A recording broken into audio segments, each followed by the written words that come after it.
Boombox.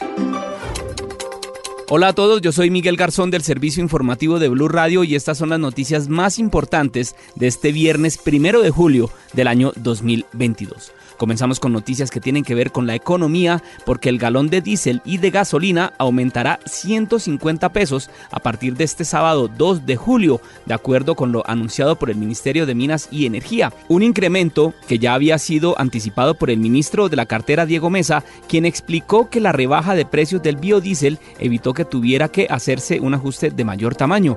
El alza de precios de la gasolina se da luego de 2 meses de estabilidad en los precios en medio de la campaña electoral, pero es inferior a los que el propio gobierno había proyectado en el marco fiscal de mediano plazo. Según ese documento, los incrementos debieron haberse hecho en 200 pesos en junio y otros 200 pesos en julio. Los combustibles en Colombia cuestan a la fecha cerca de la mitad de lo que cuestan en el mercado internacional y la diferencia podría costarle al fisco más de 30 billones de pesos este año.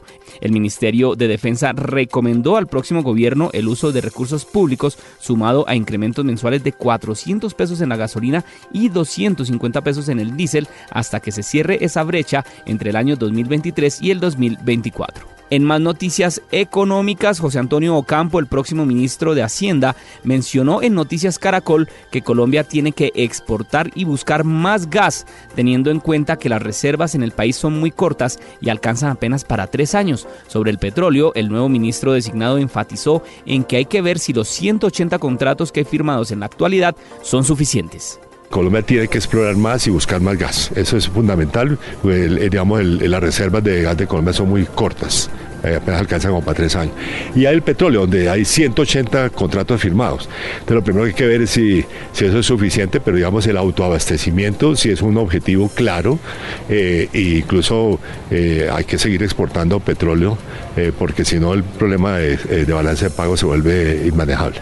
Hablamos ahora del clima porque San Andrés y Providencia siguen en alerta por el paso de la tormenta tropical Bonnie que llegó a la isla este viernes y que además sigue por el suroeste del Mar Caribe con rumbo hacia las costas de Nicaragua y de Costa Rica, que también se mantienen en alerta. Ever Julio Hawkins, gobernador de San Andrés, sigue con las medidas preventivas y de control permanente. Las actividades turísticas, comercio y la vida cotidiana a partir de mañana, con la ayuda de Dios y asegurándonos que ya para las 3 de la mañana, esté a más de 238 kilómetros. Hablamos ahora de noticias políticas porque en una transmisión en vivo en sus redes sociales y que duró cerca de 40 minutos, el ingeniero Rodolfo Hernández, ya con un semblante mucho más tranquilo y descansado, habló de lo que ha pasado para él tras la segunda vuelta presidencial en la que Gustavo Petro resultó elegido como el próximo presidente de Colombia. El ingeniero Hernández dio detalles del abrazo que tuvo con el presidente electo Gustavo Petro, por el cual ha sido muy criticado.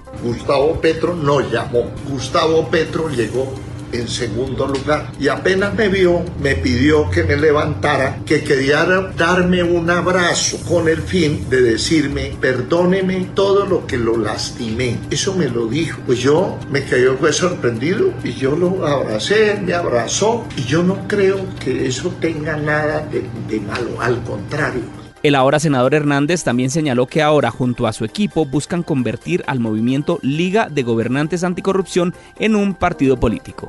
Y en la reciente asamblea extraordinaria del grupo Nutresa se ratificó que Ricardo Fandiño, Gabriel Gilinski, Maximiliano Londoño, Juana Francisca Llano y Jorge Mario Velázquez tendrían conflicto de intereses para tomar decisiones sobre la reciente OPA que busca la adquisición por parte de la familia caleña de las acciones que la empresa de alimentos tiene en Argos, por lo que el único autorizado fue Jaime Alberto Palacio. Finalmente, la junta directiva quedó conformada por Jaime Alberto Palacio, Andrés Felipe Arango, Cristian Murle como miembros independientes y como miembros no independientes designaron a Juan Constantino Martínez, Luis Felipe Hoyos, Jesús Vallejo y Ricardo Fandiño hasta el 31 de marzo de 2023. En noticias internacionales, el estado de Nueva York se movilizó para consagrar el derecho al aborto y el acceso a la anticoncepción en su constitución ante una sentencia sísmica de la Corte Suprema de los Estados Unidos que dio un vuelco a los derechos reproductivos en el país. El Senado estatal avanzó en la primera aprobación de una enmienda para codificar el derecho al aborto